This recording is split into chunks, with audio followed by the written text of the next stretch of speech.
सम्माननीय सभामुख महोदय, हाम्रो अर्थमन्त्री विश्वकै विज्ञ अर्थशास्त्री 36 देशले चिनेको र मानेको भनेर सत्तापक्षका माननीय ज्यूहरूले भन्नुहुन्छ।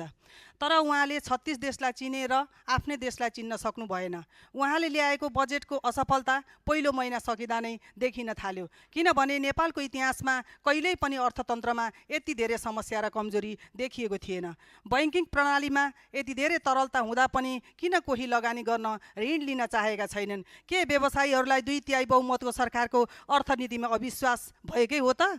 अर्को उदाहरण, वर्तमान सरकार गठन भएपछि पुँजी बजारमा 6 खर्ब रुपियाँ डुबेको छ। तर यत्रो समस्या हुँदा पनि अर्थमन्त्रीज्यू चाहिँ चिट्टा खेलाउनमा व्यस्त हुनुहुन्छ। अर्थतन्त्रको समस्या समाधान नगरी देश विकास हुन्छ र? नेपाली युवालाई विदेश जानबाट रोक्न देशमै रोजगारीको अवसर सिर्जना गर्नुपर्छ होइन त? यी विषयमा सरकारको ध्यान जानुपर्छ। सङ्ख्या पुगिसकेको छ तर काम चाहिँ पुगेको छैन। हवस् त, धन्यवाद।